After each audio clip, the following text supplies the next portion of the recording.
आई guys, सो सी mat 2025 भी finally खत्म हो गया। अभी दोनों शिफ्ट खत्म हो गई है। How was the paper? आपको क्या लगता है कैसा पेपर था? कमेंट में एक बार लिखकर बताइए। बट ओवरऑल जो अभी तक स्टूडेंट्स का फीडबैक मिल रहा है उसके हिसाब से paper was comparatively moderate to easy. Paper इतना डिफिकल्ट नहीं था। अब काफी स्टूडेंट्स को ये भी शॉकिंग लग रहा है कि यार ये इजी क्यों था। या जब कैट जेट का डिफिकल्ट आ रहा है तो भी दिक्कत है, और इजी आ रहा है तो भी दिक्कत है। आई गेस आई अंडरस्टैंड, क्योंकि इजी पेपर है तो ऑब्वियसली कट ऑफ थोड़े ऊपर जाते हैं, you can't help it. But what we have found is कि most of the students were able to solve 70 plus question. 70 के करीब तो हर किसी ने की है। एंड देयर वर पीपल जो अच्छी प्रिपरेशन करके गए हैं, उन्होंने 90 तक भी ट्राई किया है। 90 तक out of 100 questions they have been able to solve 90 questions. तो for sure the paper was comparatively easier side पे as compare to last year.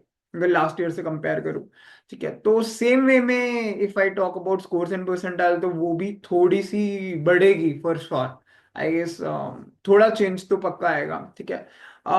जैसे quant, verbal and reasoning were not very difficult, they were doable. Main जो problem आती है ना इसमें, वो आती है entrepreneurship and innovation and entrepreneurship में, और थोड़ी जीके में। अब लेकिन इनोवेशन एंड एंटरप्रेन्योरशिप के भी काफी लोग 17 16 17 18 क्वेश्चन कर पाए हैं। देवर डुएबल। काफी क्वेश्चन 10 12 तो ऑलमोस्ट हर कोई कर पाया है। जीके भी इतनी मुश्किल नहीं थी, ठीक है। तो लोगों ने 90 प्लस अटेम्प्ट किए हैं with reasonable accuracy level. That is the verdict. 70 के करीब तो almost everyone was able to. So if I talk about scores versus percentile, तो ये सेक्शन है 20 मार्क्स के। Total marks is 80 80। 5 सेक्शन के हिसाब से 400, ठीक है। ये कट ऑफ्स रहे हैं नॉर्मली लास्ट ईयर या एक्सपेक्टेड जो होता है। बट इनमें मुझे लगता है लाइक ऊपर की एंड पे 5 मार्क्स के करीब, और नीचे कहीं कहीं पे 10 मार्क्स बढ़ेंगे फॉर श्योर। 99.99% आयल 340 45 पे बनेगी, उसमें बहुत इंक्रीज नहीं होगा। 340 45 पे 99.99% है वो हमेशा से रहती है। सी जब भी पेपर इजी भी होता है ना, तो ऊपर के लेवल पे इतना ज्यादा चेंज नहीं होता जितना नीचे के लेवल पे होता है, जहाँ पे क्राउडिंग होती है, जहाँ पे भीड़ होती है, ठीक है। जैसे ये जो 99 के नीचे है, 90 से 99 या 80 से 99 के बीच, वहां पे भीड़ रहेगी। 99% टू 70 नहीं, 280 के ऊपर जाने के चांसेस हैं। तो अगर आपको 280 85 भी हो सकता है, but 280 plus will be 99 percentile for sure. इतना तो है ही है। अब जैसे 90 परसेंटाइल 205 पे नहीं, 215 से 20 पे होगी कम से कम, बिकॉज वहां पे काफी क्राउडिंग है। लोगों ने अगर मान लो ऑन एन एवरेज भी 80 क्वेश्चंस किए हैं ना, 80 8 4 32 320, तो काफी चांसेस हैं 250 नंबर लाने के।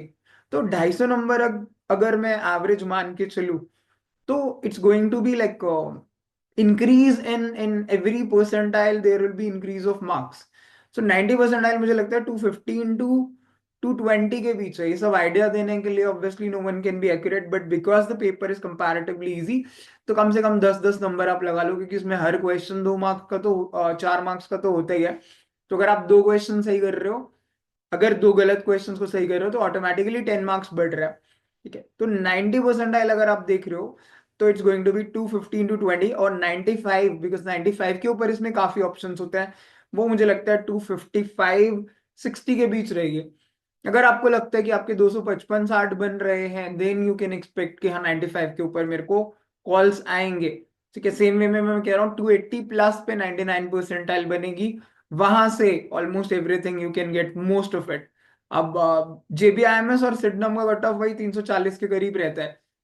330 टू 340 45 के बीच रहेगा ही रहेगा फॉर श्योर, ठीक है। लेकिन नीचे के मार्क्स में थोड़ा इंक्रीज होगा, जैसे 80 परसेंटाइल 150, 180 पे ना बन के 200 के करीब बनेगी। नीचे जितना हम जाते जाएंगे तो वो स्कोर्स में परसेंटाइल थोड़ा इंक्रीज रहेगा, काफी इंक्रीज रहेगा। और बिल्कुल नीचे चले जाओगे तो फिर वो ऊपर और नीचे बिल्कुल टॉप और बॉटम पे बहुत ज्यादा डिफरेंस नहीं पड़ता। बीच में जहाँ क्राउडिंग होती है, जहाँ सबसे ज्यादा लोग होते हैं, वहां पे ये सबसे ज्यादा डिफरेंस बनाता है। बाकी तो let's wait for the final results. But आप इसके according you can apply for the various colleges, और उनके फॉर्म्स क्योंकि क्लोज हो जाएंगे, तो you should apply it very soon. हाँ जी, कमेंट भी आया था कि जीआईएम इस बार ले रहा है कि नहीं सीमैट। हाँ जी, GIM Goa institute of management इस बार भी सीमैट नहीं कंसिडर कर रहा है। बिकॉज लास्ट ईयर क्या हुआ था, सीमैट ना बिकॉज ऑफ इलेक्शन ईयर काफी लेट हुआ था। ठीक है, अप्रैल मई तक खिंच गया था, जिसकी वजह से ग्रेट लेक्स चेन्नई और जीआईएम वगैरह ने मना कर दिया था, बिकॉज उनके एप्लीकेशन पहले ही क्लोज हो जाते हैं। तो इस बार भी उन्होंने सेम चीज कंटिन्यू की है, which is obviously not very encouraging for students, disappointing है। लेकिन जो है वो है, तो GIM is not considering this score this year. But बाकी जितने कॉलेजेस हैं वो आप अप्लाई कर सकते हो बेस्ड ऑन योर स्कोर। आप कम से भी कम इसमें 10-10 नंबर कम से कम बेयर मिनिमम बढ़ा के यू कैन अंडरस्टैंड कि मेरा इस रेंज में परसेंटाइल रहेगा, अकॉर्डिंगली आप अप्लाई कर लीजिए।